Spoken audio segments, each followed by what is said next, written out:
So Senator Bernie Sanders is publicly slamming Joe Biden after the West Virginia Democrat torpedoed President Biden's Joe Manchin after he torpedoed President Biden's climate and tax agenda. Take a listen.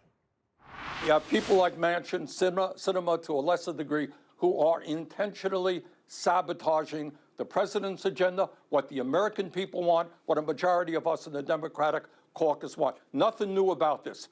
And the problem was that we continue to talk to Manchin like he was serious. He was not. But over at the White House, the rhetoric is noticeably less fiery.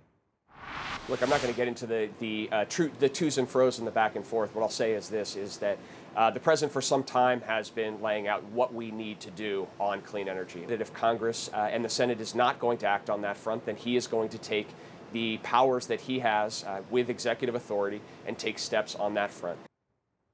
Our panel is back to discuss this. So, Manu, obviously, people are furious. And, although some people would be like, well, Bernie Sanders is not a Democrat, but he's speaking for the progressive wing of the party right now. Yeah, and look, he may not like it, but Bernie Sanders has to deal with the reality that they are in a 50-50 Senate, and they're trying to pass Joe Biden's agenda through a budget process that requires them to do it along straight party lines, or they can do it along straight party lines, which is what they are trying to do. So that means they need Manchin's support, and that's why they've been frustrated for over the past year of trying to get a deal. Remember where they started. I mean, they started talking about a $3.5 trillion massive expansion of the social safety net. Manchin was open to it. He was talking about it. He suggested something much less than that, $1.5 trillion. They went back and forth all year about that, and now they're not even getting anywhere close to that. But there could be some significant policy changes. He is open to allowing Medicare to negotiate the price of prescription drugs. He's also willing to extend expiring subsidies under the Affordable Care Act. So there could be some policy provisions that get into law, but that's still not going to be enough of what the left wants. And for those who are paying attention, that is of the things that they started with, they're down to two of the items. And the White House is, as you heard there from Brian Deese, really not taking this as an opportunity to slam Manchin, because they think that they need to get to a deal with him. Politico writes this: unlike Sanders, Schumer and the White House are not attacking Manchin. They want to move past. They want to move past him and emphasize the victory achieved rather than what was lost. A reconciliation bill that lowers prescription drug prices and extends subsidies to millions of Americans who rely on the ACA will be one of the largest health care bills passed in a long time.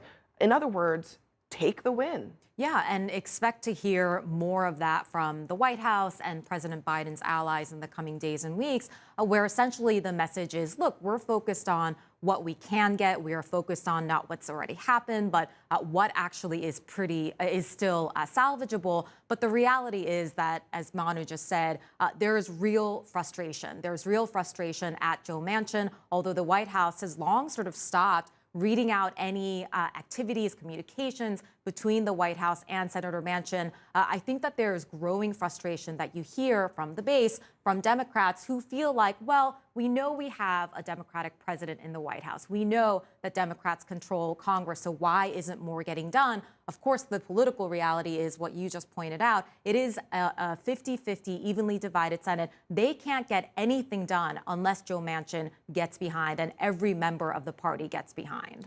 We are quickly approaching the midterms as well, and these frontline Democrats are sounding the alarm. Mark Kelly in Arizona says the Biden administration needs to, quote, be looking for more opportunities. Raphael Warnock in Georgia, we can do something and we ought to.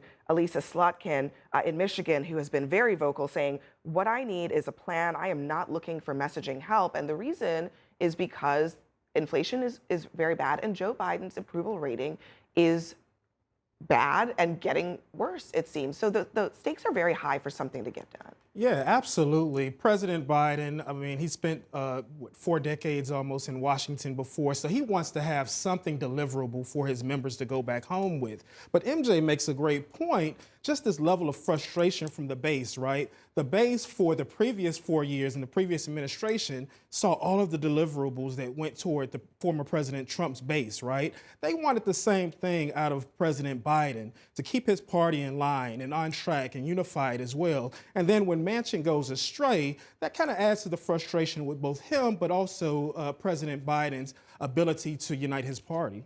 And what is the Democrats' message running into the midterms? I mean, they really don't have one. They're now running they recognize full well that inflation also will be the dominant issue headed into the midterms. And how do you deal with that? They all have a whole bunch of ideas, none of them which will probably become law, like a gas tax holiday, or would have much of an impact on gas prices or anything else. But that is their real fear here. The economy, of course, is going to be a big factor here, and people are feeling it and will potentially take it out against the party in power. And meanwhile, a major infrastructure bill that did get done seems to be in the rear view mirror.